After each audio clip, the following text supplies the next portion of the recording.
Hello, everybody. My apologies for the slight delay. My camera fell apart in my hands as I was ready to go here. So nice to see everybody. We're going to pull cards tonight.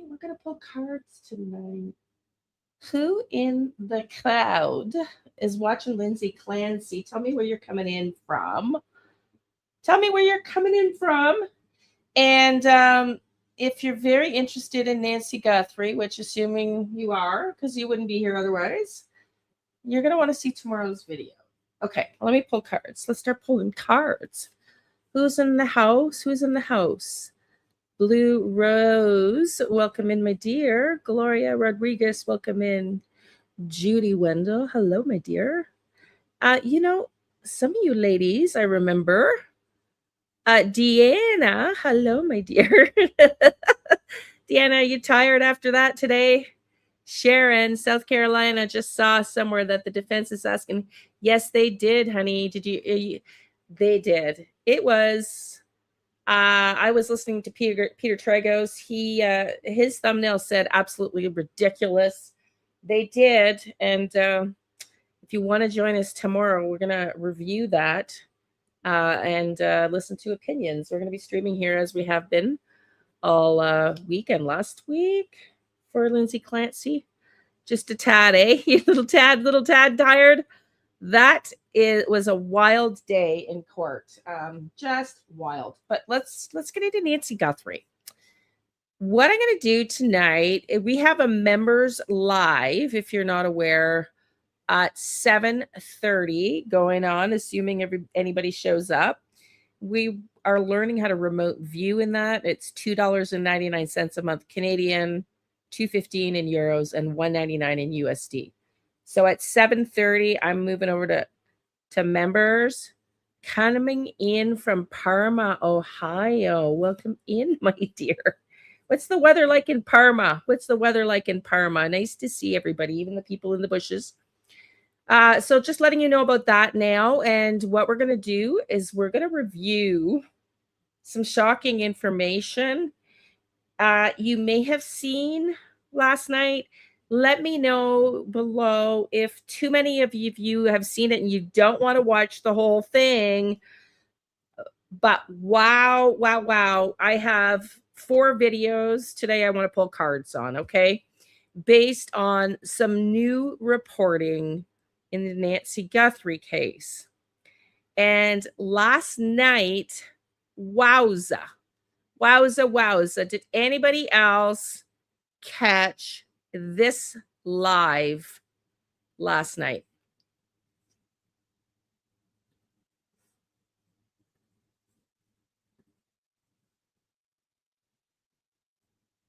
Anybody catch this? Hello, Aquarius. Are you tired, honey? You must be tired. Yeah, this, pull your cards out. Miss Sarah, honey, I got your email. Thank you, sweetie. I'm so happy to hear from you. I just have not had a chance to get back to anybody yet. I even have somebody wanting me to do a promo video. I haven't had time to get back to them yet. I'm so sorry. So happy to hear from you, Miss Sarah. Yeah, so we're going to watch this. We're going to pull cards on this. And we're going to do this tonight for as long as we can till 7:30. So I'm just going to go, let you watch, pull cards, go. And okay, Carolina. Yeah, I'm tired too, honey. I kind of pumped though. Did you hear Peter Tragos went live right after? He just wrapped up before I went live here. He was like, he's appalled. Anyways, okay, let's change the view. And then I'll enlarge it so that you can see the cards very clearly when I stop. I got to move my laptop back and forth here. This is going to blow your mind. I'm going to fast forward through the parts because it's a live that, we don't need to listen to the whole thing. But this is from Anne and Todd, who I had talked to and met with, Voices for the Missing. Or is it Voices for the Missing, Anne here, and Todd. We had talked and they had gone looking in one of the places that I thought Nancy might be. We met off camera, and I don't think they just didn't get the feeling. We didn't really reconnect again because I really don't think they got the feeling that I was correct in my location. And I've said before, my strong suit is not location. My strong suit is not location. And so that's why I started the members only help me locate Nancy with remote viewing. So I know, honey. Actually, you know what, Judy? I didn't even end up going because it started raining, my dear. It started raining here, but that's okay. I sat outside. Okay, honey. Yeah, so let's watch wild stuff they found yesterday. I'm going to fast forward it a bit, but maybe not that fast. Just for fair use. Let's go. And I say, hey, keep this for documentation for later on. And then, of course, a day or two later, I had the guy that does deliver to A&T's house had a piece of mail for them. So Todd said, I took a picture. Todd's a delivery man in Tucson, Arizona. And he noticed, I might have fast forwarded a little bit too far. Let's go back a bit. I want you to understand what. Good. Yeah, you heard our cat. Yeah. Okay, so Todd, I'm going to let you begin. Okay, guys. So, hi, sweetie. Tabitha. All right, so everybody knows my professional job on the mail carrier here in Tucson. So I see a lot of things coming through the mail system that, of course, if you guys would watch some of the other streams, we did go by A&T's house at one time, and I stopped and I saw one of our mail carriers that I deliver deliver some mail into the mailbox at A&T's house. Okay. If you guys did watch that stream, you do know that I work with the post office, and there's a lot of mail that comes through the post office for certain people. And I just noticed that I had a piece of mail in my tray that day for A&T's house. I took a picture of it. I sent it to Ann. And I said, hey, keep this for documentation for later on. And then, of course, a day or two later, I had the guy that does deliver to A&T's house had a piece of mail for them. I took a picture of that piece of mail, and I was wondering, So we're going to show you guys these two images, okay? Ann's going to add it to the stage here. We're going to show you the two pieces of mail that did come through. Okay. Well, first we'll show them this. And I'm going to show you the piece of mail that came through that I had in my mail tray. It was missorted in my mail tray. So I took a picture. I was like, wait a second, this is for A&T's house. Mm-hmm. This doesn't even belong to my route, but it belonged to somebody else's route, and it was in my mail tray. So if Ann can you guys actually see that? If not, you can do your magic. Yeah, I can try to zoom into it. Just let us know if you guys can actually see that or not. Now, I took that piece of mail out of my mail tray and I stuck it on my lap and took a picture of it. Okay. Now, this one has to do with, what was it, stocks and bonds of some sort? I think it may be like a settlement claim of some sort. Yeah, that's what it is. It's like a settlement claim for stocks and bonds. Mm-hmm. Okay. Now, I just took a picture of it. I wasn't sure exactly what it was. So I just sent it to Anna. I said, oh. Okay. I don't want to debate whether he should be looking at their mail and taking pictures of their mail. I'm not here to judge that. But let's just see what the cards say, because boy, it gets interesting. Ladies and gentlemen, it gets super interesting, especially if we have time to watch the 4 videos. That's why I'm just going right into cards. Okay, so he says that this mail has to do with stocks and bonds. And if we look at it carefully, let me just remove myself completely.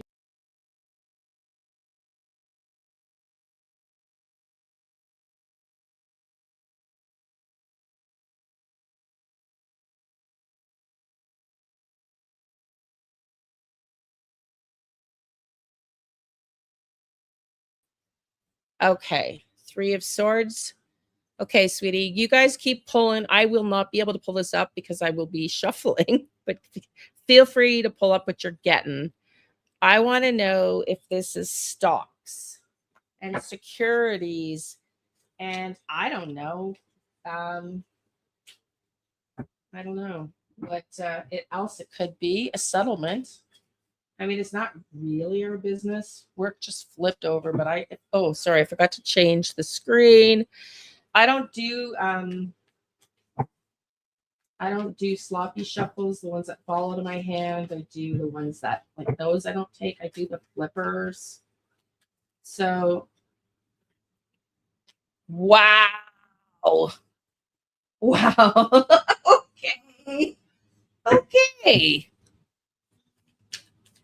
Oh, blackmail. Did the best you can. It's top secret. Collapse. Interesting. Anybody else? Chariot, 10 of Wands. Carolina, you're driving? Are you pulling, or you're still pulling cards? Or she said she'd be right back. OMG. Oh my F. January. Something in January. Wow. Okay. Being paid off. Secret trip. Collapse. Well, these are specific. This one's a specific. This is the Reckoning. She's got a channel. She's great. I forget her name right now. So sorry, my dear. I'm so sorry. So yeah. So if we have a true crime deck, for sure you're gonna get, I'm gonna pull tarot too, don't you worry. Blackmail, paid off, collapse, secret trip. About an older woman. Well, her birthday was in January, and there's debate on whether or not she made it home on January 31st. Wow. Okay, let's get a little bit more on what this mail is about. Get a clarifier on the blackmail paid off. Blackmail paid off. OMG. Her name is Ashley. Thank you, Sharon. Thank you. Her name is Ashley. The channel is The Reckoning. She's absolutely amazing. This is her deck. Thank you, honey. Whoops, let me sorry, I can't get it to get clear enough. Thank you, Sharon. I appreciate that. Yeah, her name is Ashley.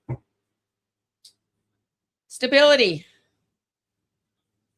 Blackmail paid off, and I asked for clarifications. Family. This is the family card. This is also the buy a home card. This is also the buy a house card. Interesting. What was the collapse? Let's get a clarifier around the collapse. Let's get a clarifier around the collapse. Young energy, wands. Give me more around the collapse.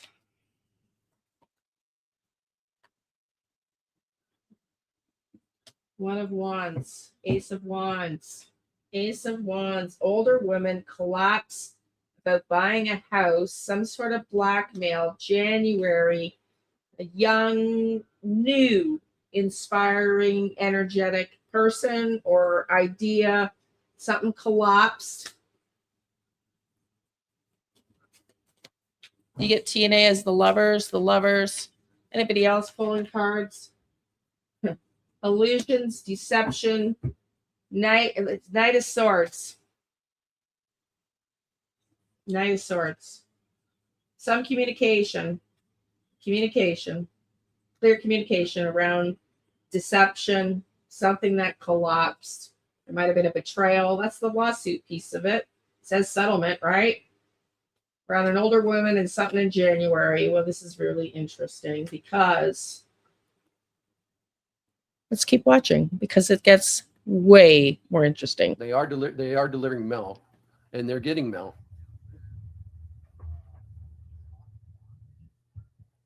Yes, I can do whatever I want to do because I'm a mail carrier. I can do what I need to do. Okay, so with that being said, I took a picture of this, okay? Now, there was another piece of mail that came through the mail system. Okay. And I was shown this piece of mail from the mail carrier. He said, okay, yeah, we are delivering, I am delivering mail, but this is what came through. So that piece of mail came through, and then like a day or two later, this piece of mail came through. Now, this, of course, you should already know what the address of A&T's house is, okay? Most of us know because we've been putting it out on a lot of streams that this is where their house is at, okay? Now, this piece of mail came through, okay? Now, if you look at the name on it, it is that person's name on there, okay? I don't know who that person is, all right, first of all. And then I looked up here in the right, over on the left-hand corner of the mail item. I didn't take a picture of it, but I know who it's from, okay? It's from Arizona ACP. Oops. Yeah, well, you can report me as a federal offense. It's not a federal offense. I can tell you that right now. A federal offense is by taking mail. No, that's not it. That's not the page. Give me a second, guys. I'm going to find learn more about is. No, not that. Like I said, I got to fast forward through the moments where we're just talking. Over on the left-hand side, explain the peas in a pod. We can take pictures of whatever we want to take pictures of, because we are mail carriers and we are not held. Over on the left-hand side, that label deals with domestic abuse, sexual abuse, and stalking. Okay. I can't find it on here now on the website, but when I did look it up, that's what it has to deal with. It has to deal with sexual abuse, domestic abuse, and stalking. Now, the person that's labeled on the, where is your StreamYard at here? Okay. So the person that's labeled on here, I don't know who that is. Who is the person? No, I can't even find out if I did it.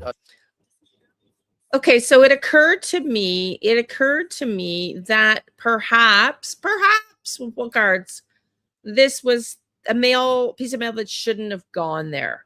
So let's just see, did this mail belong there? And if so, who is this person?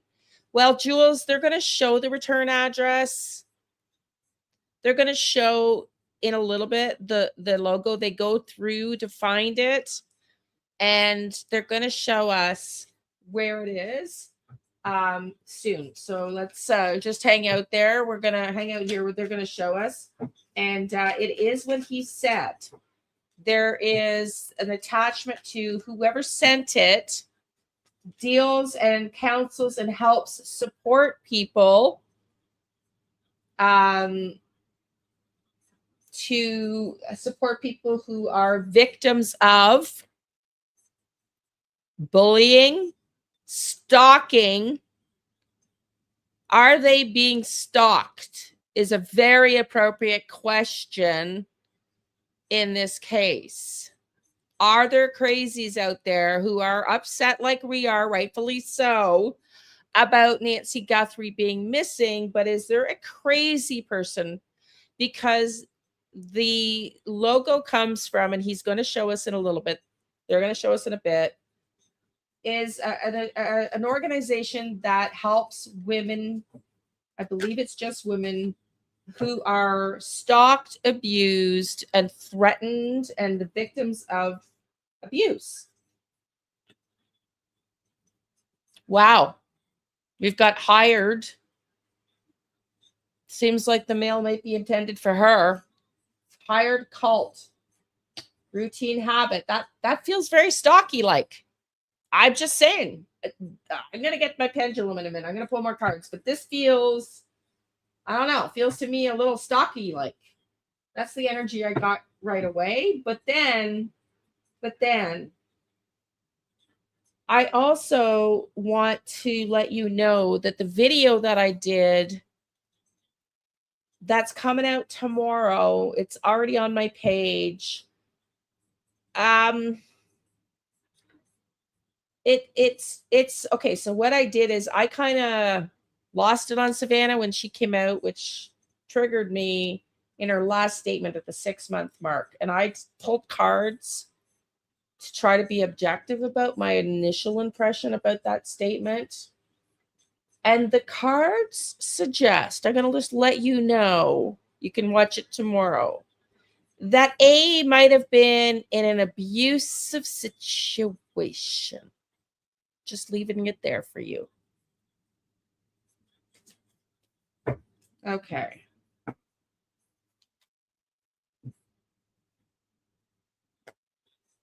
It didn't fall out, but it sure tried to flip over.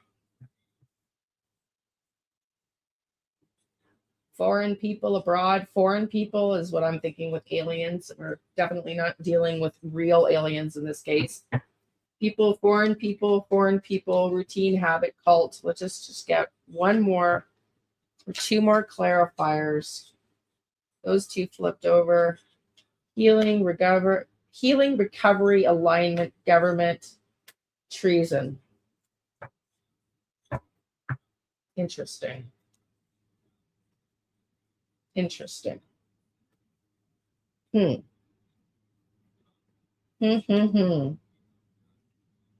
Y'all, anybody else pulling cards? This has got me stumped. I need clarifiers now.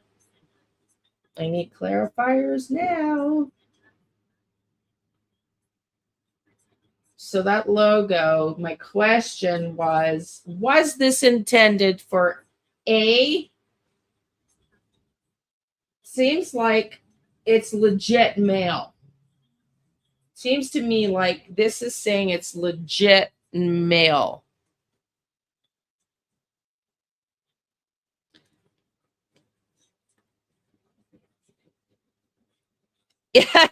Sorry, sweetie. I just seen this now. Yeah.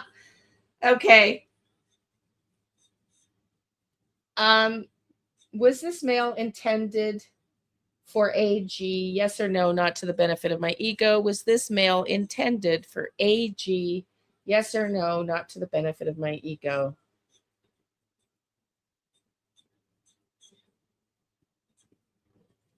What?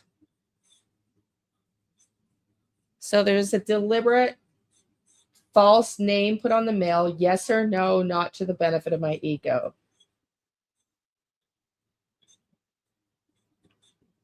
What? Okay. I'm shocked. Okay. I'm shocked.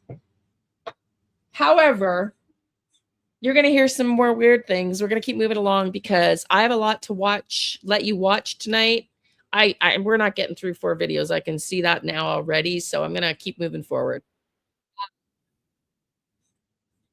Okay. Now, we do have some more information for you. You're not typing anything. I don't know what you're doing. I don't know who that person is. I have also talked to a few other people, and I said, have you ever seen any other mail coming through the system with that name on it for that address? And they said no. All right. So whoever that person is a name that is of concern right now. Okay.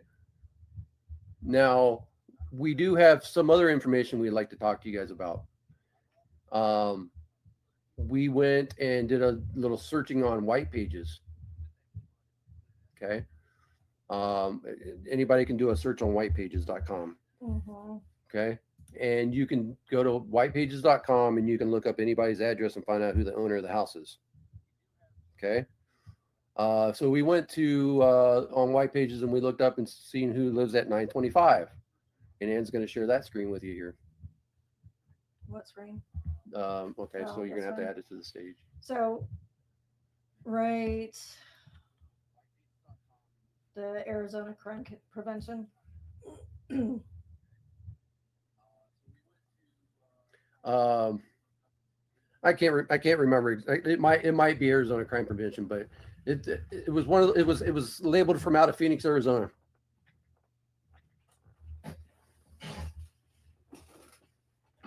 Okay, so well, anyway, so now I was like, okay, so it started getting my curiosity going, so I started searching to see who this person was, right? And then I was like, oh, wait a second, here's the White Pages.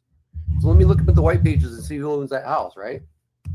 So I went to the white pages and started searching to find out who owns the house, right? So let me add this real quick.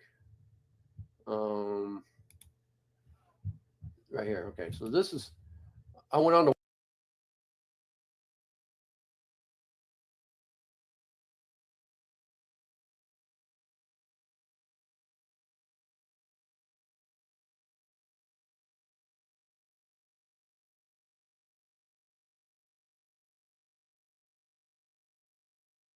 I'm muted.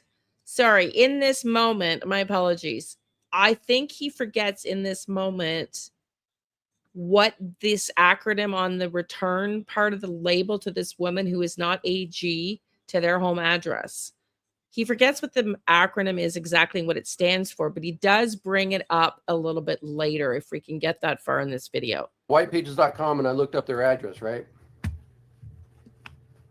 So let me share this to the stage here. Okay, so as you guys are looking here, you guys can see that the address is 925 West Tenero Street for the white pages, right? Go step up to their channel if you're not already, please. Scroll down the page of it. You can find out who the owner of the house is. Which if I go and I click, where is that? Right here, owners and residents, okay? So I can click on that, right? And it comes up and it tells me who the owner of the house is, right here. Can you guys see that, or do I need to zoom in a little bit better so you guys can actually see that? Here, I'll see if I can zoom in a little bit better so you guys can see this.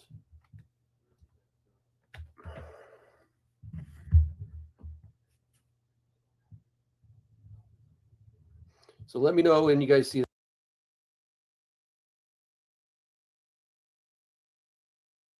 I'm going to fast forward through this. Does everybody see he's proven a point that we can see that AG owns the house? Now take note of the middle name, please. A for Anne, P for Pierce, Guthrie owns this house. Now keep watching. We're going to pull cards because this is what you would expect. Can you see the chat? I can't see the chat here. Okay, let me see. Okay, so I can see it. Okay, so I zoomed in. Okay, so you guys can actually see. Oh, what'd you do? Can you guys see who the owner of the? Where on the internet? Click on that. Bam. Who is this guy? Okay, so it does. So now I fast forwarded. He moves to show us the owner of Nancy Guthrie's home. Who wants to guess the name that's going to pop up over who currently owns Nancy Guthrie's home? Anybody want to guess? I guarantee it's not going to be a name you're thinking about. It does show up. Okay, so now we're at Nancy's address, right? You guys can see this. 5820 North Camino Escalante. Now this brings question. Yes, ma'am. We can go find out who the owner and the residents of the house is, right? Yes, ma'am. So I click on that. Bam. Who is this guy? Pierce. Remember I said pay attention to Pierce? When I saw this, I was like, what in the world? This guy's been dead since 1986, guys. And this is Nancy's father. Mm-hmm. Nancy's dad. Yep. Where's Nancy? I thought she was the owner of the house. And now here's what's interesting. In my members section, I have a video because titled, "Why Was Nancy's Home in a Trust Account?" In fact, it was in the trust of Nancy Guthrie. And this was searched and shown to us and proven to us by an attorney shortly after Nancy Guthrie passed, went missing. So shortly after Nancy went missing, an attorney researched the title of the home, and it was in the estate of Nancy Guthrie, which is super important. And that video is in my members only if you want to watch it. Now, why is that important, you ask? Well, because Liane here, yours truly, spent 25 years in real estate. And you can't just change the title on a house without a legal authority allowing you to. Let's listen to what Todd says. Actually, no. Let's do it this way. I'm going to pull cards. Tell me what you think is going on. So that means bingo, bingo, Gloria. A legal authority. I don't know. I'm assuming it's Arizona law. Yeah. Yeah, we're going to watch as much of it. I don't even remember how much more they've got that we get to until it's no longer relevant. I don't remember what else there is. I don't think there's much more to go. But you don't have to stay here. No, you definitely don't have to stay here. You can come back later because I have 3 videos, as I said, lined up for tonight. So let's see what the cards say on why. Pull up Ashley's. Why title was changed. Let me just get the screen set for myself to see why was title changed. Wow. Okay. Why was the title changed?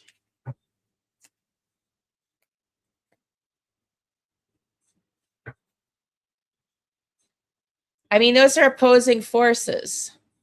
That's opposing forces. We got light and dark. So that is, that's very interesting. That feels like light's blocking dark. Let's get a clarifier on that. Let me move these over here. Her deceased dad. Yeah, Sharon, you got it. Wild, eh? I don't know, y'all. I want to know. Tell me if you think this is connected to Kalala. And boy, oh boy, do I feel it's connected to the reading that I have going out tomorrow. Just saying. That was going to flip, but it didn't. This to me seems like opposing forces. Let's get a clarifier, please, on you're guessing maybe the feds changed the name on title so no one can sell it. Bingo. Bingo, bingo, bingo. I think you're right. Makes the most logical sense. And that's what Todd says coming into the next comment section of their video.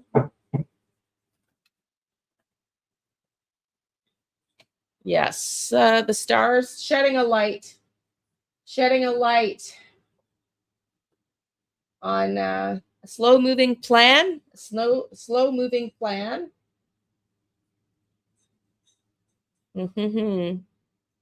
Boy, get another couple of cards. What is this? Who was responsible for this? Inspired energy. Who's responsible, and what's the point here of this change in ownership on title? Whoa, come on. It's that exposed card. The exposed. It's a warning. Is it a warning? Is it a warning to somebody? Upheaval, displacement. Interesting.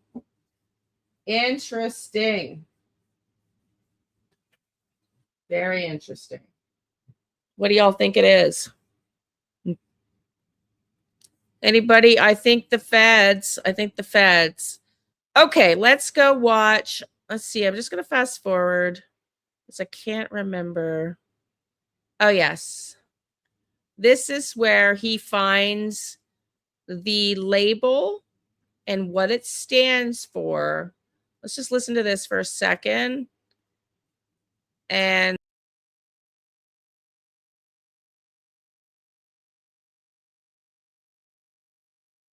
so now we know it's address confidentially. What is it? Confidential. Okay, so Or you can tell them. address confidentiality program. There you go. So, the Arizona Address Confidentiality Program is a program that helps victims of domestic violence, sex offenses, and/or stalking from being located by the perpetrator through public records. The program provides a substitute address and confidential mail forwarding services to individuals and families across Arizona. How the program works: participants enrolled in the program use the substitute address instead of their real address. The substitute address is to be used instead of a person's home, work, or school address. State and local government agency must accept the substitute address issued by the ACP, Secretary of State's office. The ACP. hang on a second. Could it be Annie was helping somebody who was abused? Well, this is what I really like. I'm getting my energy, my head spinning. There's energy coming in. Like, this is actually really important to the case, I think. Because like my head, like I don't know, anybody else feeling like there's something here? Something? Is my head spinning? He accepts all first class registered, certified, and election mail for the participants and forwards to her his real address at no cost. Okay, stop for a second. When she says this is issued by the ACP, the Secretary of State's office. See that Secretary of State's office, okay? So now if you go and if we actually shared something about the Secretary of State's office, who's in charge of it? Who's the Secretary of State of Arizona?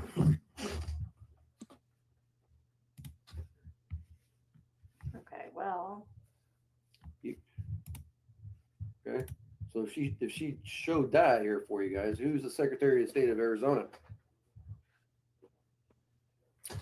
Let's see if we can add that to the stage here. So let's go ahead and remove this real quick. That one, and then we'll go and type in up here. Hold on.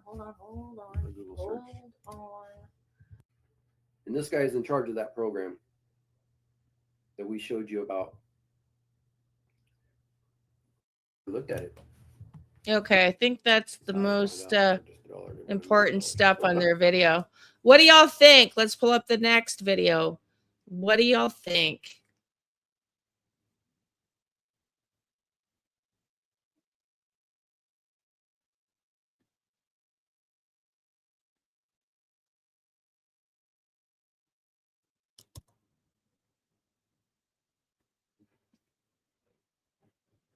On the Nancy Guthrie case to bring her home and to bring justice to those who harmed her.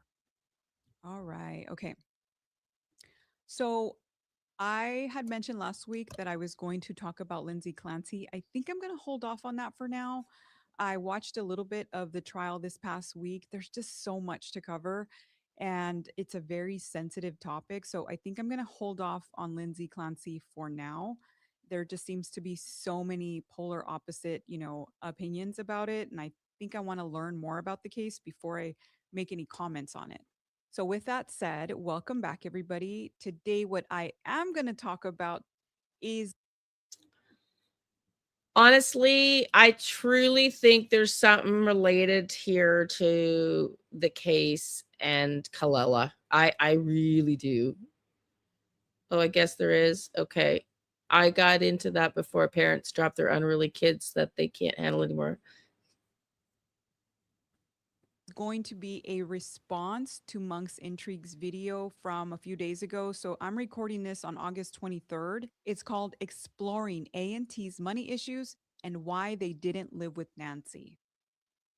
So Monk's in the video, and I'm sure you guys have all watched it, but he's talking about basically questioning, how was it that A&T were able to afford this home that was a few miles from Nancy's, that $650,000 home. And Monks is also coming up with kind of an estimated income for the couple. So it's a really interesting video. I suggest you go watch it if you haven't. But like I said, in the video, he's asking, how is it that A&T can afford this $650,000 home, the mortgage, everything that comes with it? So, monks, I think I found the answer. Stay with me, okay? So, after I watched that video, I started kind of digging around because I've never really looked into the property records related to this case or any of the people involved. And when I say involved, I mean people that are being named as family members, not necessarily involved in any way in the disappearance of Nancy Guthrie. And before I kind of get into it a little bit more, I just want to say that I am not alleging in any way that A or T had anything to do with this or they did anything wrong. So what we're doing is we're just going to look at some numbers, and there could be completely normal explanations for everything that I'm going to talk about. So I'm going to start off by letting you guys know that all of this information is publicly available information. We're going to start off with Nancy's home. Okay. We've all seen Nancy's home in media reports, in YouTubers' videos, people have driven by. We all know what Nancy's home looks like. So I learned that the estimated value of Nancy's home is between $1 million to $1.2 million. A lot of us already knew this information also, right? So the report that I found, it lists an estimated available equity at just over $1 million. And it also lists a loan to value ratio of just 12%. So I'm not a real estate expert. Maybe real estate experts can chime in the comments. Basically, what the database was estimating is that the debt secured by the property represented only a small portion of the home's value. So, in other words, Nancy's home was worth a lot more than what she owed on it. And that left her with about $1 million in estimated home equity, according to this particular database, which is the Pima County's recorder or records database. So, what I also learned, I know a little bit about real estate, but I'm not like an expert by any means. I learned that having $1 million in equity doesn't mean that Nancy had $1 million in her bank account. So, equity is just the difference between what the property is worth and what's owed against it.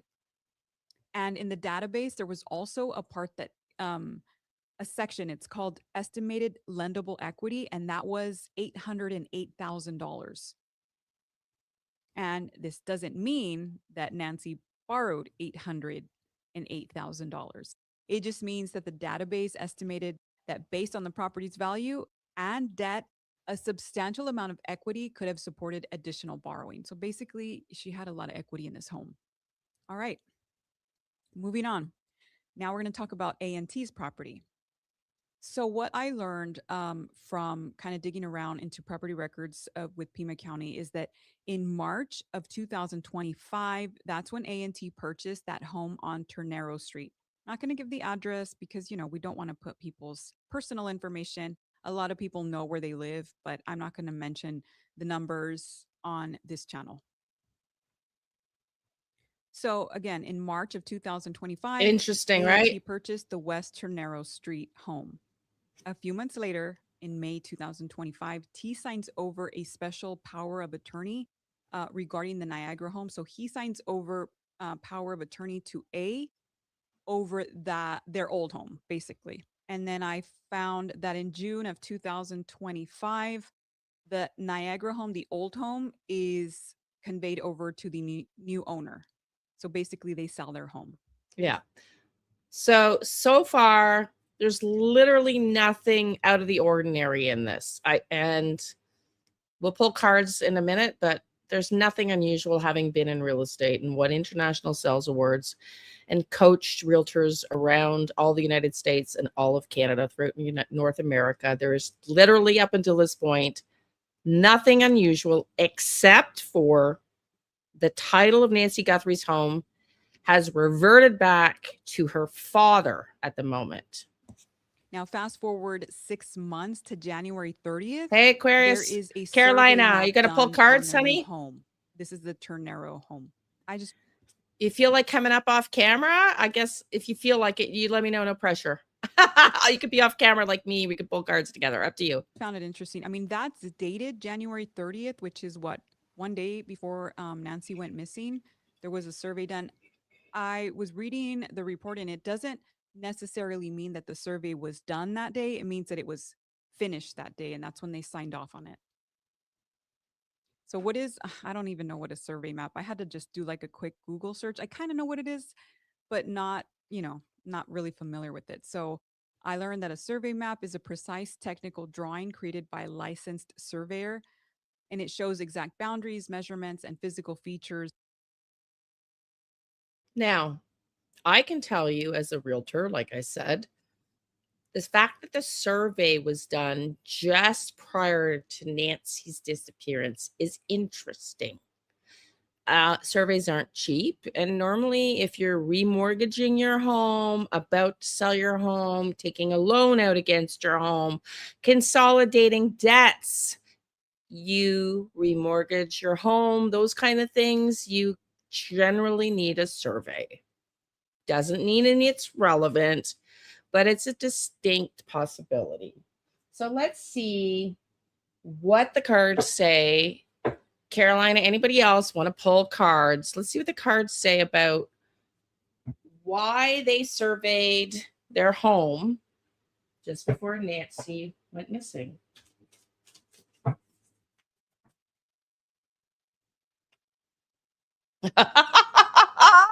Oh my gosh. You know what's going to come next, right? Something to do with paperwork. OMG. Hey, everybody, did you remember the card left the house? You do remember the card left at the house. Just when I think I'm going in one direction, I get more confused with this case. Welcome in, sweetie. Okay, hang on. Oh, my goodness. This is interesting. Did the deed recently? Yes. Yes, it did. Absolutely, sweetie. Go back, Franklo, and rewind if you want just a few minutes. Well, maybe 10 or 15 minutes. But yes, was a realtor of 25 years, won international awards, and coached for Keller Williams International throughout the United States and Canada. In fact, most of my clients were American. And yes, you cannot change title without a legal reason and a legal authority, like changing title because somebody sold their home, or to freeze the home from being sold back to anybody else. So somebody in an authority has done this, and now this one flipped over. Poison drugs. So what is at an AG was at NG, it was APS Adult Protective. Yes, it was, right? Like I said, go check out the video tomorrow that's coming out tomorrow on Nancy Guthrie that I did. I find it extremely coincidental that this theme came out tomorrow. Unless I'm mistaking it for, I can't even remember the full reading, but it seems to me that I've even said this before. I can't remember when I had my little rant and I thought Savannah's message had a dual message to A. I believe I picked up on that then. And it's pretty profoundly evident tomorrow. Yes, you can pull cards. We'll join your stream in a bit. Okay, sweetie. It's the status of the deed. I'll fill you up when you get up here. Okay. Oh my goodness. So we're asking drugs, poison, which is not literal, obviously. Why the A&T team had a survey done on their home just before Nancy went missing. Let's rewind that and let's get the exact date. Can't remember exactly how many days before. The survey map. I had to just do like a quick Google search. I kind of know what it is. Nancy went missing. There was a survey done. I was reading the report and it doesn't necessarily turn narrow home. I just found it interesting. I mean, that's dated January 30th, which is what, one day before Nancy went missing. There was a survey One done. I day. was reading the report and it doesn't necessarily mean that the survey was done that day. It means that it was finished that day. And that's when they signed off on it. So, in my experience, I don't know what it's like now. And it depends on what you need the survey for. I'd say a week to 2 weeks to get a survey results. So what is, I don't even know what a survey map. I had to just do like a quick Google So search. let's I kinda fast know what it forward is. again. Maybe the profits from that, maybe they had paid that off. It could have been a loan.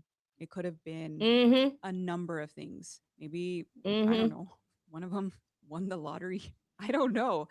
Yes. But the bottom line, Whoops. Hang on. The content on this channel. Wow. I went to answer your question. Now I got to find where I was. Hang on. The status of the deed is that for anybody just coming in, you can rewind it and you'll see here. The title right now is showing Nancy Guthrie's home she is no longer on title. It's been reverted back to her father on title. According to Anne, I don't know that that's her father from Voices from the Missing. That's what they believe who her father is. It's not in Nancy Guthrie's name. And it says right there in their findings, in their, I think they might be in, I don't know if they're in Geo Warehouse or Land Titles, but you can see that that house was purchased by the person's name currently on title in 1951. Well, we know Nancy Guthrie bought the home, I think, in the 1980s, 30 some years later. Yes. So I also said, let me know when you're ready for the link, honey. Here, well, I'll just put it in chat now. I also said at the beginning of this stream that in my members section is a video. And if you want, I'm happy to show it. There is a video. You're welcome, Kelly. Or is it Kelly? Kelly, yes. There is a video in my members only where I show an attorney at the beginning of this case when Nancy first was abducted, and she did a title search on Nancy Guthrie's home. I don't know. I want to say March, maybe. And it clearly showed at the time of Nancy's disappearance that the house was in the trust of Nancy Guthrie, not Nancy Guthrie, in the trust of Nancy Guthrie. And that's a distinct difference that she talks about, and it's in my members only. So I can tell you without doubt, because I saw her show us the paperwork, and she's a current attorney, that has changed. Somehow somebody with authority has gone in and changed the title of Nancy Guthrie's home. I've just pulled cards on it, and I think logically I would agree with the Voices for the Missing, who just rewatched it, brought that to our, or not the, not, yes, it was Voices for the Missing that brought us to our attention. I would agree with Todd's assessment that it's probably so they can't sell it. So they cannot sell it. Nobody has the authority right now. It's not in Savannah's name. It's not in the trust of Nancy Guthrie. It's not also in the estate of Nancy Guthrie. In order for it to be the estate of Nancy Guthrie, we have to prove Nancy Guthrie is no longer alive. So we don't have it in the state of Nancy Guthrie. We don't have it in the trust of Nancy Guthrie. It's not in Annie's name. It's not in Cameron's name. It's not in Savannah's name. Yeah. So right now, I'm asking one last question. I'm going to pull 2 more cards, and then we're going to go back to Juanita's video here. Nancy had a brother that had Down syndrome. He lived there, and she took care of him. He was named after her father, Junior, but I believe they've both passed, but not sure. Oh, Vicky, interesting. So, however, I just want to say one caveat to that. That's a very interesting point. And if it were not for the fact that Todd and Anne show us that it says right on the file there, the last time of purchase by this gentleman was 1951, I would agree with you that possibly that could be her brother. However, that's 33 years prior. I thought Nancy Guthrie bought the home in 1984. Am I wrong about that? Maybe I'm wrong about that, but that's what I thought. Well, this is it. This is very interesting. This is why I say, DD. That's why I'm saying this has to be coming from a court order, in my opinion, having been in real estate 25 years, having worked with my dad, who was a municipal attorney in land development and housing and everything else, that this is a court order. This is a judge. This is somebody that has said, nobody gets the house yet. We don't have an estate situation because we can't say she's deceased yet. And no worries, honey. Love you too. No worries. You thought it was her brother, possibly? It could be, but again, Nancy was born just around, how old is Nancy? Let's just go back. What year was Nancy Guthrie born? Google.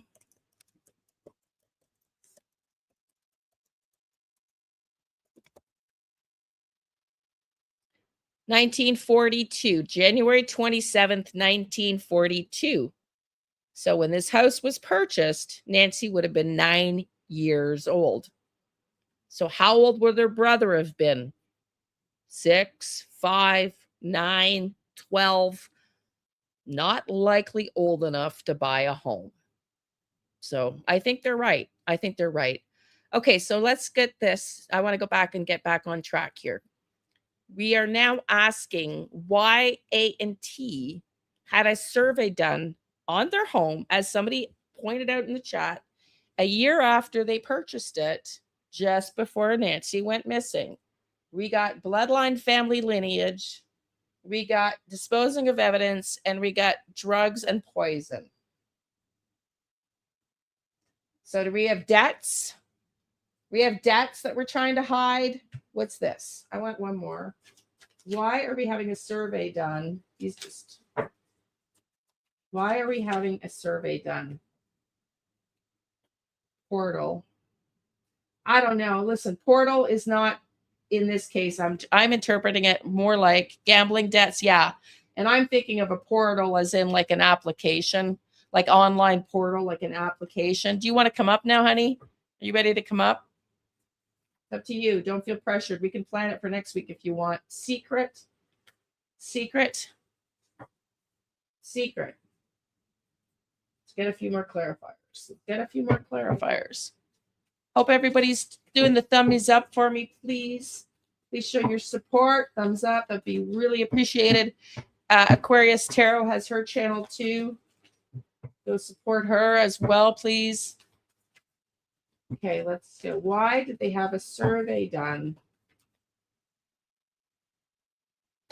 Knave of Swords. So somebody's analyzing drugs, secrets, debts, trying to not show proof to the family maybe that they're in debt, try to hide their debts, disposing of the fact that they've got secrets of debts in the family. Got 3 that fell over here or flipped over. Got 9 of Cups, wish fulfilled, 6 of Cups, and 10 of Swords. Wow.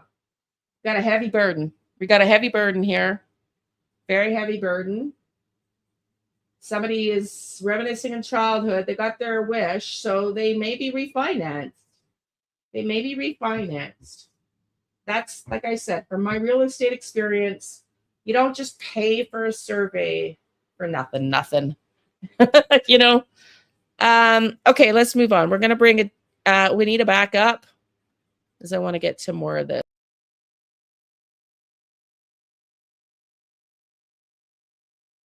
Question. What we're left asking is, where did that $295,000 come from? So I want to be careful, okay, you guys, because the fact that Nancy had substantial estimated equity in her home and the fact that A&T financed only part of their home doesn't mean that the two are connected. I have not seen any type of documentation showing that Nancy's equity funded A&T's home. I have not come across that at all. And that could have been, let's say that it was a loan, it could have been a private transaction. So that's not something, unless you're an investigator, that's not something we're going to be able to see anyway. Or it could have been just a verbal agreement. Hey, I'm going to let you use this, but make sure you pay me back. We still don't know. And without any type of record establishing that connection, right now it's just speculation. What I do feel is what I do feel that is worth noting is the financial picture that the property records give us, right? On one side, we have Nancy's home with a value of over $1 million in equity, $800,000 in lendable equity. On the other side, we have A&T's property purchase, $650,000 of a purchase price with a $355,000 mortgage, leaving us with $295,000 of that purchase price coming from a source not identified. Those are facts that we can discuss. Those are facts that are publicly available in any county. County has, all these property records and these different databases, but this is what I found for Pima County. So those are the facts, but we can't fill in the blanks ourselves as to knowing what exactly happened. So I guess the question is, like, what additional records would we need to put these puzzle pieces together? So I guess that, Monks, if you're watching, that kind of answers your question a little bit. But it also leaves us with more questions, right? It answers one, but we're left with more questions. And until we know all the facts in this case, we're really not going to know what happened.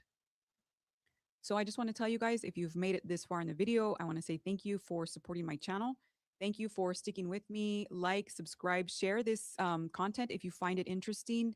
And I will see you guys in the next one. Okay, let's pull up the next video. Very interested to get to this. Okay, wait a second. It's the same. I got the wrong one. Hang on. Hang on, ladies and gentlemen.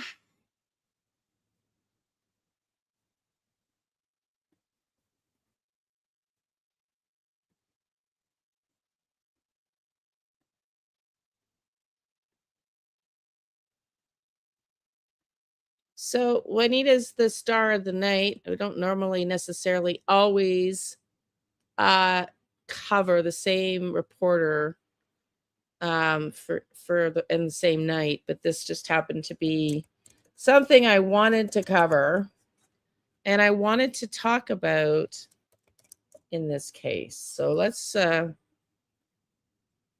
want to just make sure here. She does 2 videos on this, and I want to just make sure.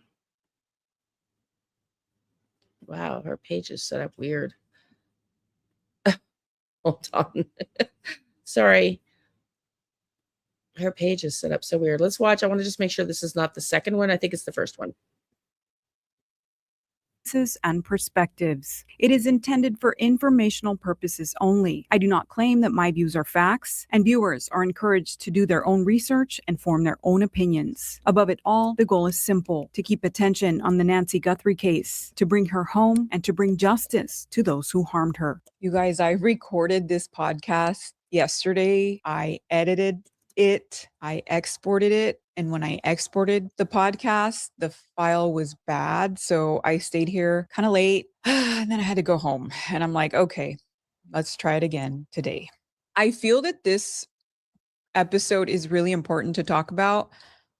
There's a few things that I've kind of discovered, I guess. And I don't know, let me know what you think by the end of the podcast. Let's just say that I feel that the wording in that plea agreement is kind of suggesting that Derek Colella might be the writer of ransom note number 1. Now, the ransom note that I'm talking about is the one that was sent to KOLD. This is What did she just say? Have y'all seen this? We're going to pull cards. She makes an incredible case for Derek Colella being the writer of the ransom note. Is what legal? Is what legal? Let's watch.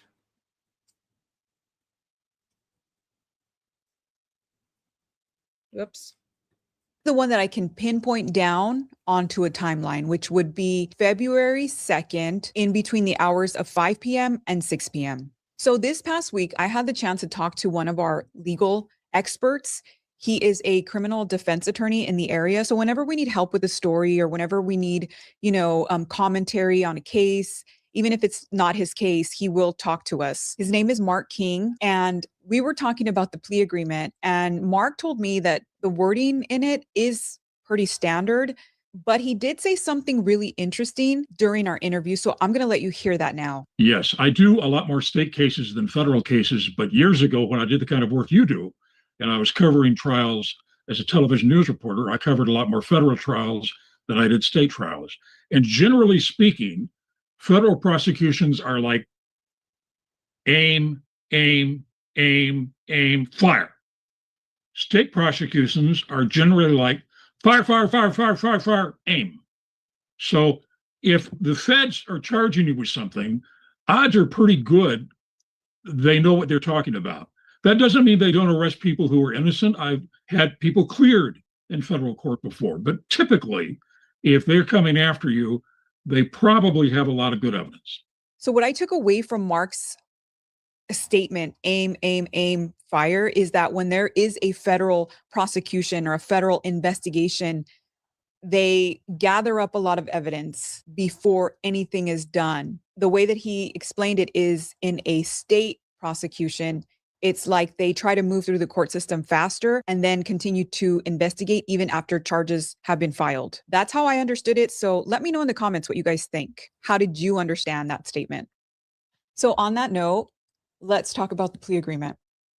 Now, there was this really interesting conversation on the interview room on Wednesday. It was Chris McDonough, John Lamb, Josh Diaz from the lab, and then Dr. Bricado. The conversation was so good. There was so much information that I think I ended up going back and listening to it about 2 or 3 times. I wanted to kind of absorb everything that the guys were saying, but I'm not going to give away too much about that episode. I suggest if you haven't, go check it out. It's really interesting. But basically, the guys were talking about the plea agreement and the wording in the plea agreement and why some details were, included and other details were kind of left out, and nothing seems to make sense, right? Now, also during that episode, I did sense a little bit of confusion as far as the timelines go, understandably so, because this is a very complicated investigation. And like I said, we haven't been told a lot. So it seemed like the guys were kind of tripped up on, wait, when did this come out? When did the ransom note come out? When did Derek's text go to A&T? So I wanted to show this interview. It's Elizabeth Vargas on News Nation. She's talking to Mary Coleman. Now, if you guys remember, Mary is the anchor at KOLD in Tucson. So this interview aired on February 5th. But in the interview, Elizabeth asks Mary a question about when they got their ransom note. And this is what Mary said. But the more we read and the more detail was given, including the amount and, again, those deadlines, that's what was really crucial. And as well as some of those details that the FBI revealed were in there, including, the Apple Watch and things like that others wouldn't know. That's when we, Was there anything beside the Apple Watch and the floodlights? Because as you may know, if you've been listening in, our Brian Enton asked about this, and the FBI admitted they weren't sure when. First of all, do you remember exactly when the note came in? We received the note Monday evening. That's when our newsroom received that note. Monday night, Arizona time, you got the note. So with that, I can say with certainty that ransom note 1, the one that came to KOLD, came in on Monday, February 2nd in between 5 and 6 p.m. So something else that was interesting in the interview room, I know I said I wasn't going to give away too much, and I'm not, I promise. I'll let you watch that episode. But one other thing that Chris McDonough was talking about was the IP address that's also included. Sweetie, there's always a like button. You got to go to the home page. Every video has the same. There's a home page in every video, and there's a like button there. But thank you. I appreciate your thinking about that. In the plea agreement. And the guys were asking, like, why is this information in regards to Nancy Guthrie and what time the family got there? Why is that included in this plea agreement or even the criminal complaint if they're separate? Derek is getting charged with harassment. This is a separate investigation. Why are they together in this plea agreement? And it's February 4th. Did she just say? Did she just say Derek is getting charged with harassment? Did we not see that in the cards? Am I hallucinating?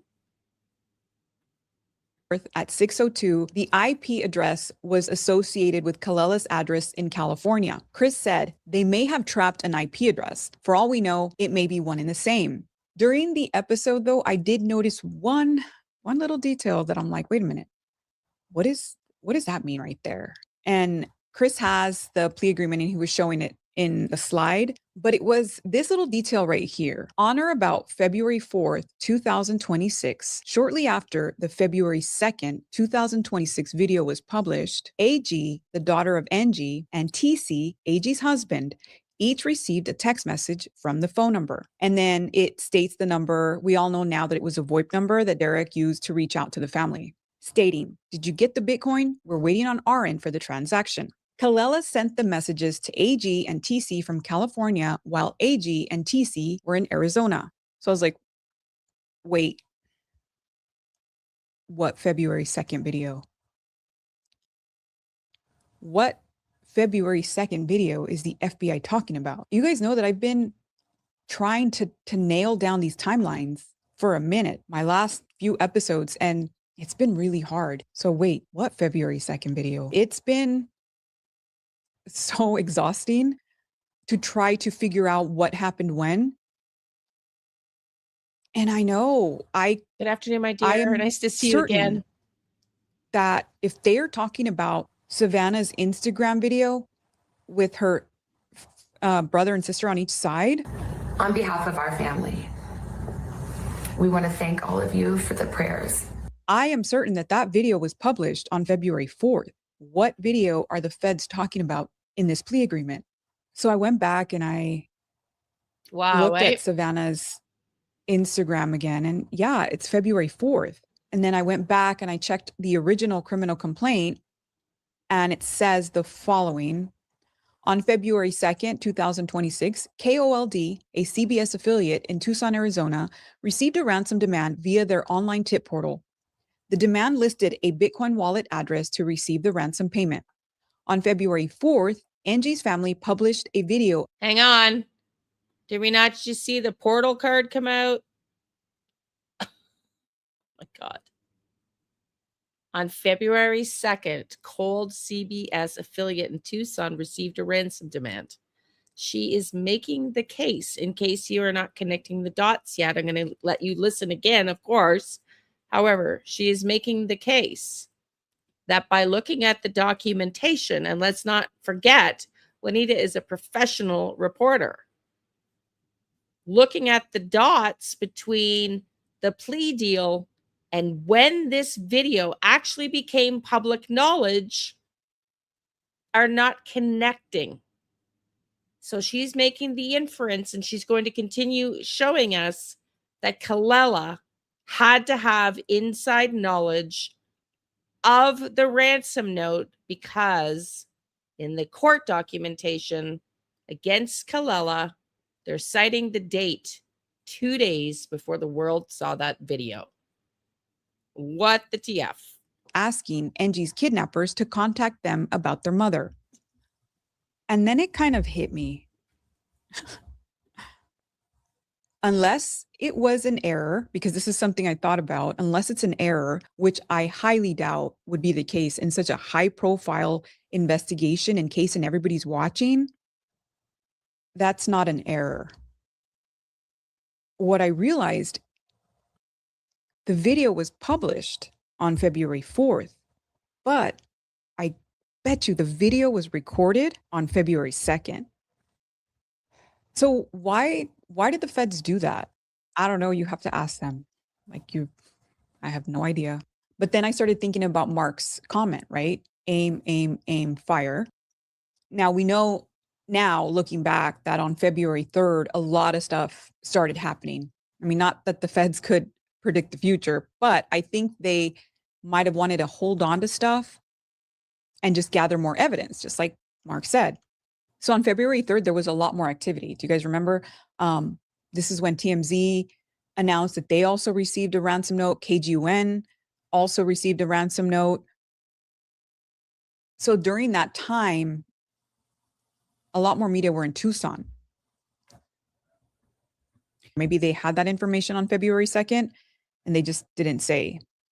And during that time, great point, with the release of that February 4th video of Savannah and her brother and sister on Instagram, a lot of people started talking about the wording in her video.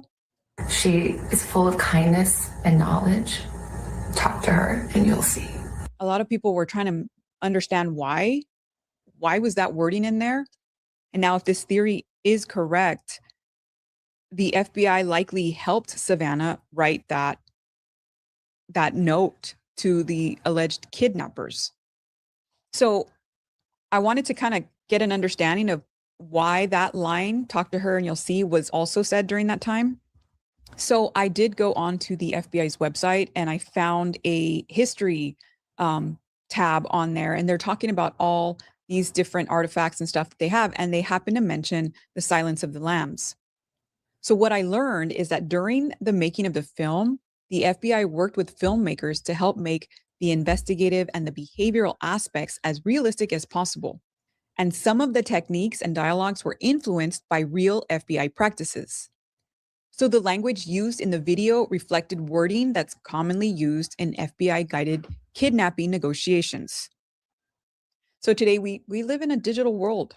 You know, everything we can look up, it's at our fingertips. We can go back and compare notes and check. And because The Silence of the Lambs has remained such a classic and a very popular movie, I can guarantee maybe somebody said, hey, wait a minute, that line is from The Silence of the Lambs. But if the FBI did kind of take a page out of their template negotiations language, it's pretty fascinating to see that in real time being applied in a real investigation right before our eyes. So let me tell you guys a little story before I close, and I promise this will all make sense. When my daughter was a child, I used to tell her, you know, you should really be an attorney. She had a kind of a way with words. She was very slick. She knew how to be ambiguous and vague and not give herself away. She was and still is very smart. So one time I remember I needed the password for something. And let's say, for example, the password. I'm not sure what you're referencing. I'm not sure what you're referring to. I don't know what you're referring to about looking it up online. What's legal? I don't know. Word is ABC123. That's not the real password. I would never say that. So I needed the password and I said, hey, what is the password to this? And my daughter said to me, it's ABC123. Now I don't remember if she wanted to give it to me or not, but she said it's ABC123. And I remember I tried it over and over and it was not working. It was not working. ABC123. And I went back, hey, what is, are you sure? Yeah, Mom, I'm sure that's the password. After a few attempts, I remember I looked at it again and it was actually capital A, lowercase b, capital C, 123. So what did I learn from that? That she wasn't technically lying. She was just letting me assume the wrong thing. And then I knew then, okay, my daughter has the power of ambiguity. But you guys know who else has the power of ambiguity? Is the FBI. So in closing, let's consider this theory. What if on the evening of February 2nd, when KOLD received that email through its tip line website between the hours of 5 and 6 p.m., what if the FBI immediately traced it and it led them to Derek Colella in Hawthorne? What if investigators chose not to say anything to the family or anybody? Because we all know law enforcement's not required to disclose any information during an active investigation, especially not the FBI. We all know that, right? They haven't been talking. They've put out a few statements. That's about it. But what if the FBI advised the family to record the Instagram video on the night of February 2nd, but told them not to release it until the appropriate time, which we now know is February 4th? We know that the family knew about the ransom note the same night that KOLD received it. How do we know that? Remember, in one of my earlier episodes, we heard a report from CBS that stated that Nanos told the family about it the same night. We now know that night is February 2nd in the evening. So let's consider this. What if the FBI knew Derek Colella had a connection to A&T and specifically asked the siblings to appear together in the video? If that's the case, it could explain why one of the siblings appeared so reserved and maybe a little stoic. Maybe their role in the video was an intentional investigative strategy by the FBI. You guys, the FBI, they're masters of ambiguity, vagueness. We're not talking. Kind of like what I said when I said way back when, go check out my video, was Savannah asked, because I heard the words land in my ears like one of my guides dropped it in there so eloquently. When Savannah and Annie and Tommaso walked down the laneway together, ignored the media, Bryant and televising them, and stood in front of Nancy Guthrie's memorial, I heard the words, walk with me. And I said very specifically, in my opinion, from the psychic kit that I got, the FBI specifically asked Savannah to do that so they could compare his walk to the kidnapper's walk up the front steps. And all you need to do is go look at Monk's intrigue, because boy, oh boy, did he land that video. And I think Juanita is right, likely. But when she's done in a minute here, we're going to pull cards and see. Is Colella really connected to this ransom note? We know that. And they are the masters of semantics, semantic ambiguity. How many times have they used language that has more than one interpretation? They allow us, the listener, to assume the wrong interpretation, but they technically give us the truth. They're just allowing us to assume the wrong interpretation. They leave out the most important key points that we need in order to interpret it correctly. So, what if this plea agreement is not the whole story? What if it's just one part of a chapter in a bigger novel? And we've only been given maybe 2 pages of this huge novel, and maybe that's why we are so confused and have been confused. If these theories have some truth to them, Derek Colella is most likely the author of that ransom note that came in to KOLD on Monday, February 2nd, between the hours of 5 and 6. It would also explain why a lot of this information is missing, yet there's the IP address. And it would also explain why he was able to get a very sweet deal in all of this. Okay, I think that's enough for today. Wow. Wow, wow, wow. What do y'all think? What do y'all think? Derek Collella's involvement. I've been saying it. Not that he wrote the letter, but what are the odds that he has a plea deal that nobody's allowed to see? Nobody's allowed to see. It's been sealed. What are the odds he has a plea deal sealed? And he just happens to text the A&T team and call one of them? Sure does. Sure does. Are you all blown away? See what the cards say. Derek Collella's involvement in the Nancy Guthrie case.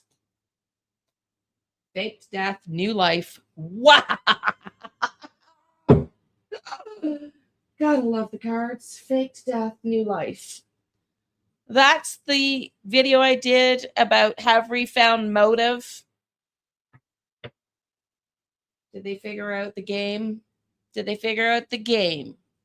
The game was to make it look, in my opinion, like Nancy, and probably still true to this day, and regrettably is not alive.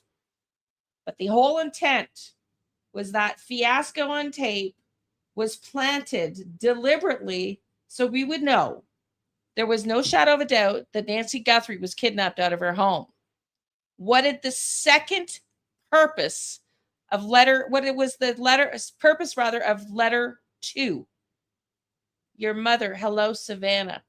Your mother, Nancy, basically is dead, right? Ransom note number 2, in my opinion, was intended to serve the purpose to expedite the 5 years it takes to declare someone deceased in the state of Arizona. We looked it up, we covered it. Go check that video out. It's called What Did We Find Motive? Now think about it. The fake guy at the front door that looks to be carrying like a fake gun, a fake holster, a fake what? Tries to hang plants in front of a freaking camera. It's all bullshit. Bullshit diversions. Just my opinion. So that as we researched in that video, a judge, when and if asked to declare Nancy Guthrie dead, deceased, would need to show proof that she was no longer alive. Well, you have the video of the kidnapper, you got the blood on the front step, and now you have a ransom note from said kidnapper saying she's dead. Then you go to the court and you apply to have that Nancy Guthrie declared deceased despite the fact there's no body. And you ask for the court to expedite that time frame, and your purpose is to expedite that time frame so you can get access to Nancy's estate, i.e. home, and the equity in it by not having to wait 5 years, because surely, Your Honor, at this point, Nancy Guthrie is not coming home. Now, I submitted that theory to the FBI not once, not twice, 3 times, boys and girls. And I showed you that I submitted that to the FBI multiple times. Do you think the FBI now, maybe even before me, probably long before my analysis was sent, although my first report went in February 24th, do you think the FBI, given everything we've just seen, now may have the number down on the game, therefore why we don't see Nancy Guthrie's home in the name of her trust anymore, and why somebody with power reverted that back to her father's name? What do y'all think? Let's see. Colella. Derek Colella, is he associated to this case? Yes or no? Not to the benefit of my ego.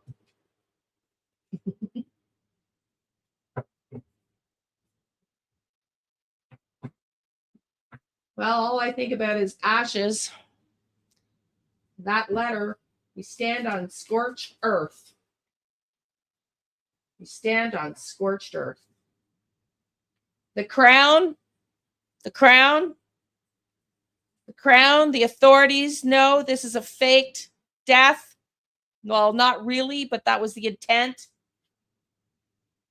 So we could get a new life. Let's get some clarifiers. Derek Colella, yes or no, not to the benefit of my ego. Involved in the Nancy Guthrie ransom note number 1, yes or no?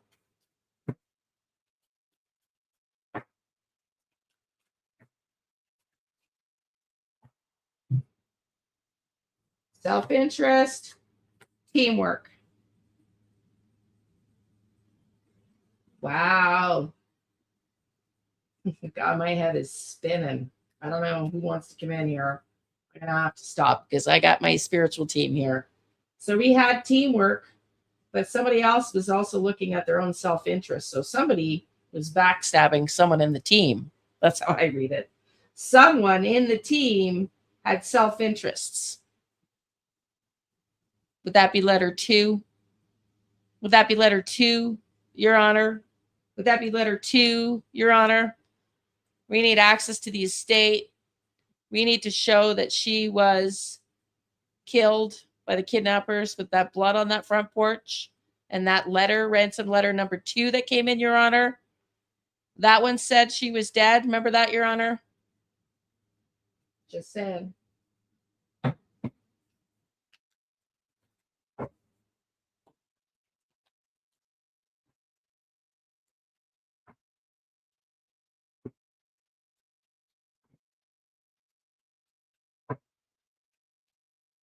Derek Colella's involvement with the case. 8 of Pentacles. 8 of Swords. Someone thinks they can't get out. Someone's working really hard to get out of a situation they don't think they can get out of. Knight of Wands. Somebody's inspired to try to get out of a situation they don't think they can get out of. Wow. Let's get some clarifiers. Somebody's inspired, stressed out, trying to get out of a situation they don't think they can get out of. Somebody's ego's at play. Somebody's ego's at play. There we go. Work. We got work. We got 8 of Pentacles. Somebody's working overtime here. Somebody is working overtime in their own head. That travel card was there. Plot twist. Plot twist. Bottom of the deck. Witness. What do y'all think? Son's back in school. So is she hiding out in Tucson? No idea, sweetie. Almost too transparent. Cheryl says exactly. Maria's got a thumbs up. Thank you, everybody. Hope you thumbed up the video for me, please. They thought about every detail. It took a while to plan for sure. Seems perfect to me for protecting Miss Nancy's assets. Yes, they can absolutely revert. Absolutely. That was the whole purpose of the note to declare. That's just my opinion. You agree? Yeah, that's my opinion. Thank you, honey. Thank you. That's very nice of you to say. Thank you. Anybody have any questions? It's been a long day. We've been following Nancy Guthrie, Eye Opener. There is another video, part 2 to the Colella. It's 8. Your mind is blown. I'm glad. There is a part 2. Do you guys have the energy for another 18 minutes? Part 2. 18 minutes, actually 17 minutes and 14 seconds. Are we tired? Do you want to listen to part 2? Crap just coming in. Just coming back to them too. Can't wait till this is over. Okay, let's go watch part 2. She's an amazing, amazing, amazing reporter. Go support to her channel, please.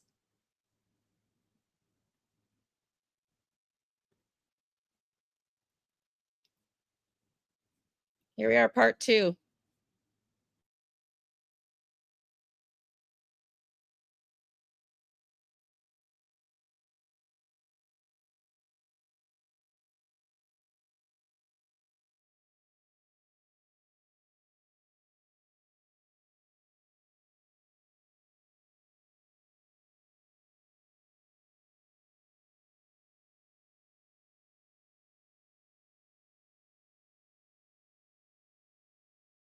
Tech questions that I had in regards to both of these legal documents. He didn't answer the questions about the legal documents themselves. He answered some tech questions. Not me, thanks to Juanita, honey. IP address. The other person that I talked to this week was Dave Mugridge. He is a criminal defense attorney. So do you guys remember last week I talked to Mark King? This week I wanted to kind of pick somebody different and see if, just get a different perspective, basically. So I'm still going back and referring to that episode from the interview room where they're going over that plea agreement. There was something really interesting that Chris McDonough said. There was a lot of interesting things that the guy said, but Chris said, every word the U.S. attorney picks is on purpose. And now that I've been going over these forms a lot more and really dissecting them, I'm starting to understand exactly what Chris meant. So I'm going to take you guys through some of these words, some of these phrases, and see if maybe we can kind of make sense of it. So I've covered federal and state cases. We've had to go over these types of documents, criminal complaints, affidavits. We've had to go over everything. And there's been some cases that we've covered have, the criminal complaint or affidavit, they can be called both, are pages and pages long. And this is where you have to pick up all that information from the case and make sense of it so we can report it back to the public, right? So I have picked out information from Derek Kalela's criminal complaint or affidavit, as well as his plea agreement. A lot of the information overlaps and it's pretty much the same. There's just a few, maybe a little bit more detail in one than the other. I think in the plea agreement, it has a little bit more information. I'm guessing that by this point, they already had investigated a lot more. So there were more details to add, right? So we're going to start off here, okay? So let's start with the criminal complaint.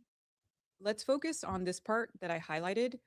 On February 2nd, 2026, KOLD, a CBS affiliate in Tucson, Arizona, received a ransom demand via their online portal.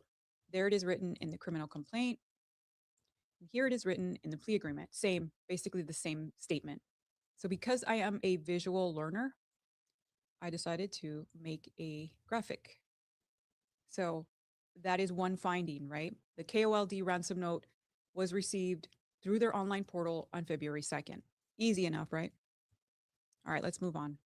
So on this next part, I want to focus on this line up here that I've highlighted, on or about February 4th, 2026. And then, of course, we all know shortly after the video was published, AC and TC, the daughter and son-in-law of NG, both separately received a text message from the following number. And then they give us the number and it ends in 0552, stating, of course, we all know, did you get the Bitcoin? We're waiting on our end for the transaction. AC and TC received these texts while in Arizona. So I want to pay close attention to that 0552 number. That's what I've highlighted. That is kind of an important detail in all of this. So there it is in the criminal complaint. And then, of course, in the plea agreement. That's the same graphic I used Thank last you, my week. dear. Thank so that's you. Why that bottom part is highlighted in pink. But I want to focus on the top part, on or about February 4th, 2026. So here is the graphic I made for that. So are we kind of following along? Okay, so here are both. These are both findings, separate entities. They're both separate, right? This is how I'm kind of picturing it. So the KOLD ransom note online portal came in on February 2nd. That's one finding. The text to A and T from that 0552 VoIP number came in on or about February 4th. We good? All right, let's move on. So now I want to focus on this part right here. Law enforcement was able to determine through open source methods that the 0552 number was associated with the Voice over Internet Protocol, VoIP, text and call application. And then it goes on to describe what that is. And then at the bottom, it says The records also indicated that the 0552 number had been accessed from the following IP address. And then it gives the IP address ending in 103 at approximately 6:02 p.m. on February 4th. And the 103 IP address was associated with Kalela's residence in California. Okay, so here it is again, that same information in the plea agreement. So what we can take away from that statement is that, so here's the KOLD ransom note online portal over here. Here on the right, we have the text to ANT from you, the John. 0552 VoIP number on or about February 4th. So Jean, law sorry, enforcement was Jean. able to determine that that 0552 was a VoIP number. From that, they were able to also track the IP address, which ended in 103. From that, they were able to trace that back to Derek Kalela's home in California. So all these things on the right, this one thing on the left. Okay, now comes the tricky part, okay? This is kind of where my questions started coming up. Everything made sense to me the way I was reading it up until this point. So here it is in the criminal complaint. The 0552 number was registered to the following email address, derekkalela@gmail.com. What? The records also indicated that the 0552 number had been accessed from the following IP address, and that's that same 103 IP address at approximately 6:02 on February 4th. Thank you, honey. And then from there, of course, we have No all worries, the other honey. connections. Law enforcement submitted an emergency disclosure to request the internet provider for the 103 IP address, and that determined to lead back to where Kalela's residence in California. And here it is again. So I highlighted it in yellow and in green. Same information in the plea agreement. And now here is our graph again. So now we can connect Derek Kalela's Gmail to that 0552 VoIP number. So they tell us that 0552 number is connected to his Gmail account, derekkalela@gmail.com. So I created that middle graphic right there, the 0552. I made it half yellow and half red. Why did I do that? Because I could not find anywhere in those documents that derekkalela@gmail.com was connected to anything other than that 0552 VoIP number. So it's connected here, but it's not telling us that it's connected here. So when I first read these forms, I automatically assumed that derekkalela@gmail.com was connected to that IP address, right? Because we think of one, we think of the other. Anytime I think or I see a email account in the same paragraph as an IP address, because we know that those are always closely related, my brain was like, oh, they go together. So I was like, okay, I'm going to go and look through these documents and see if I can find where it says that that email address is connected to that IP address. When I was asking about the format, I also this is Juanita's amazing work, as it was the Voices for the Missing. So I'm giving them the main credit for this. But what I'm referring to is, do you like the format of me showing a video and then pulling cards as a live format to that video to see what the cards say? Could not find it anywhere.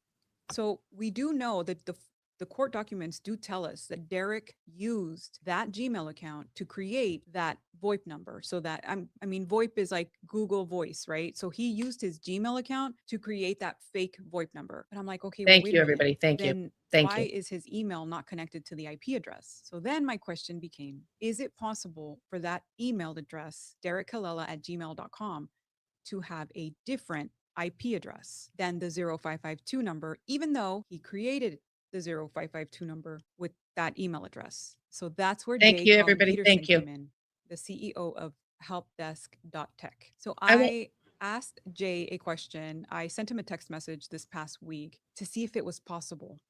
And I wanted to word the question in a way that was not confusing to anybody. It was confusing Thanks, to me. Jules. The question kind of coming forward in my brain was confusing enough to wrap my head around it. So I was like trying to make it as, I don't know.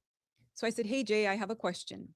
Let's say a VoIP number and a physical home address is connected to an IP address. Is it possible for the email used to register said VoIP number to have a different IP address? Jay's response was yes. And matter of fact, it's pretty normal. Even devices in the same home may appear under the same public IP while connected to Wi-Fi, but switch to a different IP when using cellular service, a VPN, another location, or a different internet provider. So the answer to my question was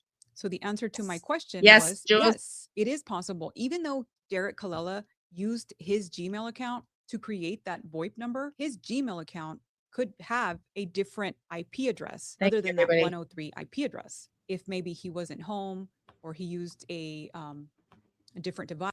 Jules, I would suggest, honey, I'm glad to have you back, but when we're done here in a minute, if you're not coming into members live or later, I would go back and watch, because this is mind-blowing information. Or he was at a different location or under a different internet provider. He could have created that email a long time ago and then moved locations and then registered that VoIP number. So that's just kind of something to think about. Because after I kind of went through all that, then I started wondering, well, wait a minute. Why are they giving us the IP address for the 0552 VoIP number? And we know all of that on the right-hand side is connected, right? Why are they giving us all that? But then on the left, why are they not giving us derekkalela@gmail.com, that IP address? Why are they not giving us the KOLD ransom note online portal IP address? Just some questions to think about. All right, let's move on. Now I want to talk about the verbiage. So I want to focus on that phrase, on or about February 4th. And as you can see, it's written here in the first criminal complaint in the affidavit, and then it's written again in the plea agreement, on or about February 4th, on or about February 4th. I was kind of curious as to why on or about was used with February 4th, but not February 2nd. Why on the February 2nd sentence, it only has on February 2nd, but on or about February 4th. So what's the difference? And for that question, I talked to Dave Mugridge. He is the criminal defense attorney that I mentioned at the beginning. I called Dave sometime this past week and we had a conversation about it, and I recorded our conversation. So I'm going to let you hear his answer to what on or about means. Well, on or about is used in legal pleadings when you don't want to say absolutely for sure that the incident occurred at 12:15 and 32 seconds on April the 3rd, 1995. Now, if you are absolutely certain of the date, you can do that. But if you aren't and you're filing a document under penalty of perjury, you have to cover your bases, so to speak. You have to say, well, I'm not really sure exactly when it was that this happened, but on or about this day, on or about this time, we think that this happened. That way, if it later comes out that that wasn't the exact day and that wasn't the exact time, they can't go back at you and prosecute you or sue you because you said under penalty of perjury, hey, it happened at 12:17 on Thursday the 4th, 1995. And if you're not really sure of that, you get around that by using language that says kind of, as close as we can figure out, on or about this day and this time, this incident happened. Would it be like 2 days before, 2 days after? Or is there a limit on how many days prior and how many days after? You're talking about legal speak now. The answer to that is not generally. It is considered whatever is reasonable amount of time. So if I say on or about April the 3rd at 4:15 of 2001, this happened. And then it comes out that it not only wasn't on or about April, but it was June 5 years before that. That really stretches the concept of it's within a reasonable period of time. So the answer to that question is whatever people would generally agree is a reasonable amount of time that it could be seen that this is in that window of a reasonable amount of time. Now, does that mean within 5 minutes? Does that mean within 30 seconds? That's fact-driven analysis. And so it really depends on the facts and circumstances of the case. So wait, Dave Mugridge, are you telling me that on or about February 4th could mean a few days before or after? I mean, we know it wasn't after because he was caught already by February 5th, right? But wait, are you telling me that it could have been before? That's very interesting and that's very telling, right? Because it wasn't on February 4th, it was on or about February 4th. It could have been February 2nd, maybe February 3rd. All right, that's enough. I think my brain is just fried.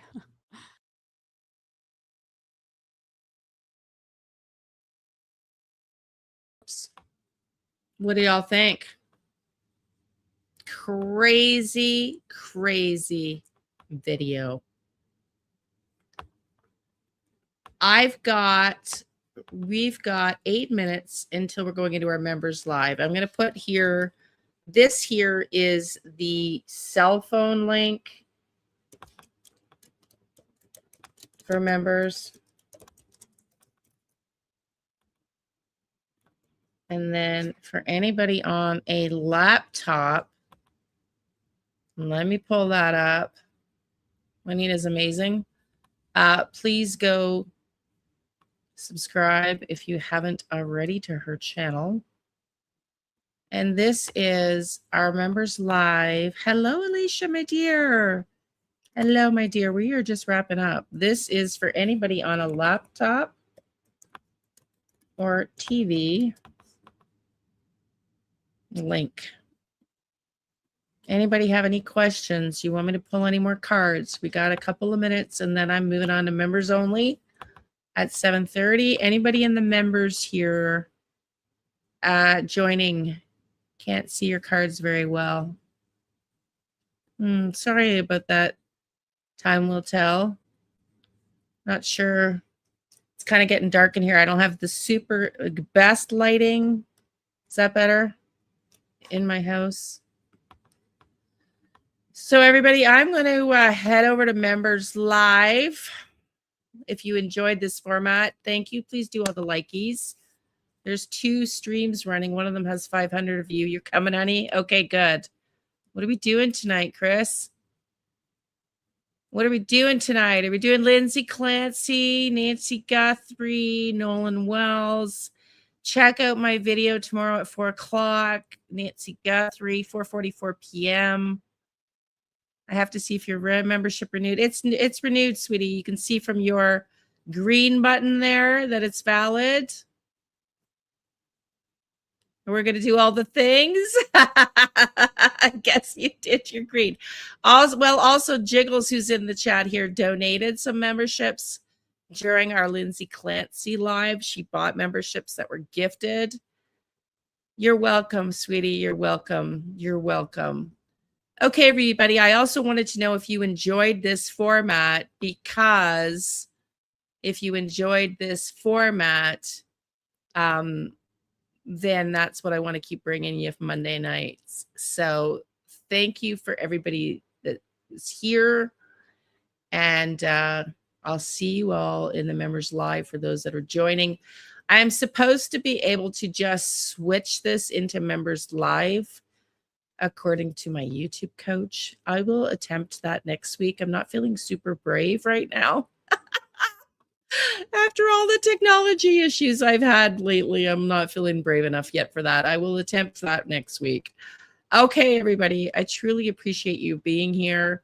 Check out the video tomorrow. I have another one going out later in the week on Sebastian I'm going to do. I probably will talk about Sebastian Rogers next Monday night.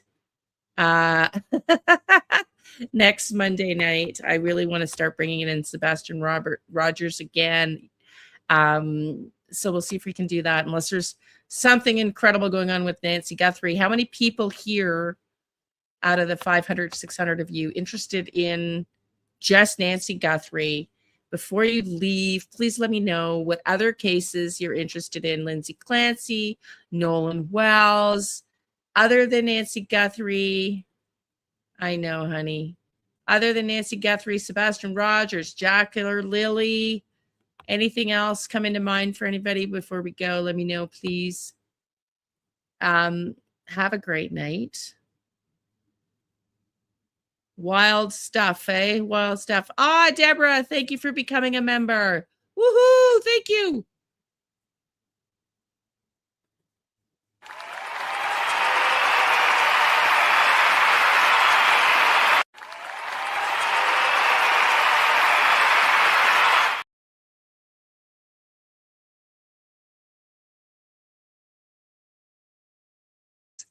Thank you, Deborah. Thank you. Just Miss Nancy, says Gail. Thank you for becoming a mat. Kitty, oh, Kitty, sweetie, I know you want Sebastian and only Sebastian. All of it. Oh, are you covering Brooke Hanlon? Oh, by the way, Aquarius, please go sub up to Aquarius Tarot Paranormal's channel if you haven't done so already, everybody, as well. All of it. Brooke Hanlon, I haven't covered that. Good night, Constance. I have not covered that case. I want to. I haven't done my session, your session yet. Okay. Oh, interesting. Got it. Okay, interesting. Okay, everybody. We'll see some of you over in Here's the live for members only, where we're going to remote view. It's going to be really relaxing. It'll help you sleep.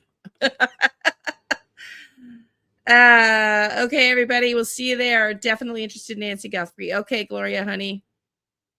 So we'll probably continue to do Nancy Guthrie because that's what I'm getting the most of. Everybody have a wonderful night. Time warp. See you there. No kidding, eh, Chris? Next week, hopefully, we'll just be able to pop you in there and you won't have to do any clicky views. Okay, everybody. Again, love and light. Thank you, everybody, for being here, for making this a safe, fun space. You love Nancy stuff too. You're also interested in others. Okay, Jean. Thank you, sweetie. I appreciate you. I truly appreciate you all. I really, really appreciate you all for being here and hanging out with me. And we will see you next Monday night. And if you want to follow Lindsay Clancy with us, that is a very crazy ride. Starting tomorrow at 9 a.m. Eastern. That's a crazy ride. See y'all in the members. Love and light.